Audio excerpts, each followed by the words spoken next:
Iya, untuk episode kali ini luar biasa karena saya bisa ngobrol sama seorang musisi yang luar biasa juga, lagu-lagunya luar biasa, Once Michael. Masih ketemu lagi dengan saya Astrid di Ponsel Politik Selebriti. Apa kabar Once? Baik, Sekarang caleg apa nih?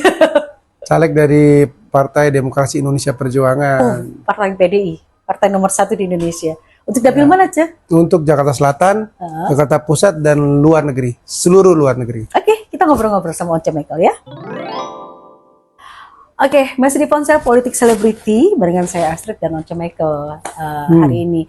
Oh ya, ini kan banyak banget, masih sebagian besar masyarakat menganggap ada satu paradigma bahwa artis, mau seniman, mau musisi, penyanyi atau apapun hanya mengandalkan popularitas. Lo punya nama terkenal, tapi lo nggak punya elektabilitas. Itu banyak pandangan seperti itu. Bahkan yang mengerikan lagi, menyedihkan lagi, banyak yang bilang artis tuh cuma menang tampang, tapi nggak ada isinya, nggak tahu tentang politik. Ini menyedihkan, padahal nggak semua seperti itu. Nah, komentar Once Michael sendiri bagaimana dengan tanggapan seperti itu? Yang pertama, sebenarnya prinsip keterwakilan itu penting banget ya dalam negara demokrasi. Artinya bahwa idealnya ada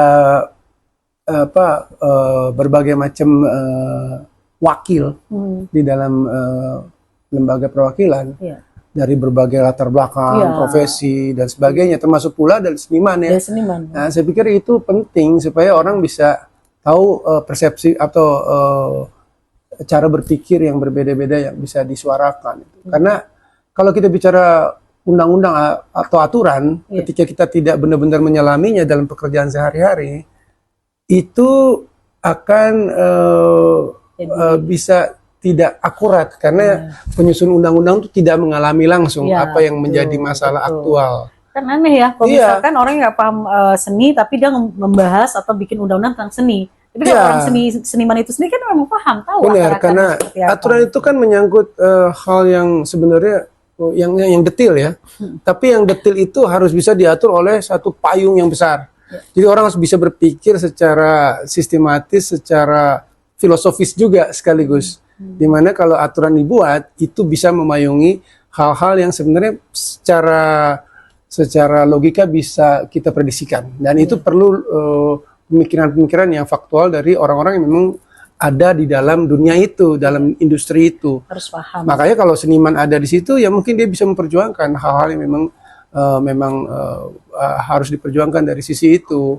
Yang kedua, yang penting ya, kalau menurut saya tuh, yang penting orang mesti punya rasa kepedulian, rasa kebersamaan, rasa bahwa kita tuh perlu bekerja untuk rakyat banyak, harus punya mental jujur dan integritas. Itu lebih baik daripada kita punya orang-orang pandai yang korup dan berpikirnya salah gitu ya. Saya pikir ya masuk akal sih ya, bahwa memang benar kata Once bahwa harus orang yang paham yang bikin undang-undang. Karena sekarang gini, di DPR sendiri kan kalau nanti Once saya anggap sudah jadi duduk di anggota dewan gitu, menyusun undang-undang, merencanakan suatu hal yang juga akan didistribusikan ke lembaga eksekutif itu kementerian. Masalahnya sekarang, pertanyaan masyarakat kadang kalau contoh misal Once sebagai anggota dewan, kemudian teman-teman seniman nanya ke Once, kok kenapa sih masalah perbajakan, terus masalah film seniman juga banyak, mohon maaf ya, kehidupan masih ada di bawah garis kemiskinan, kok nggak ada pensiun segala macam. Itu sebenarnya mungkin sebagai anggota dewan sudah menyusun, tapi itu kan dilempar lagi ke kementerian eksekutif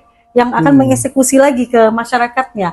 Nah, kalau seandainya ini terjadi pada saat nanti Once duduk di anggota dewan gitu, apa yang harus Once lakukan? Karena saya melihatnya gini, banyak banget anggota dewan sudah memperjuangkan bikin undang-undang, tapi kan dia harus eksekusikan lagi ke lembaga eksekutif nih, kementerian. Sosialisasinya itu ke masyarakat bagaimana? Mungkin sebagai seorang Once akan memperjuangkan, tapi ternyata kan Once juga butuh orang-orang yang mendukung. Permasalahannya adalah bukan satu kepala yang harus menyusun sesuatu perencanaan, tapi juga harus banyak kepala. Dan permasalahannya ketika udah duduk di DPR sana, kadang-kadang sudah jadi beda pendapat. Nah, kita anggap saja Once sudah sana, apa yang akan Once lakukan? Apakah diam saja? Apakah langsung menjadi seorang Once yang vokal untuk memperjuangkan seni di mata?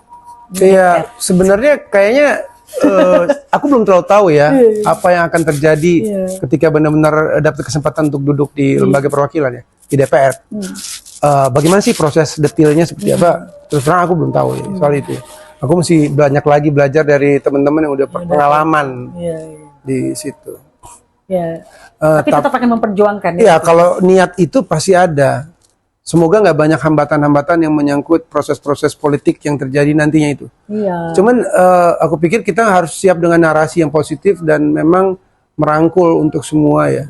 Itu memang perlu diperjuangkan sih, menyuarakan. Namanya juga sebagai anggota DPR, kerjanya kan harus bersuara. Betul. Dan harus mengatur ini proses politiknya supaya dapat dukungan dari banyak hal dan menjadi kenyataan dalam program-program pemerintah atau eksekutif. Iya. Orang keren, orang pintar, pasti pilih Once dari Jakarta Selatan, Jakarta Pusat, dan luar negeri. Jangan lupa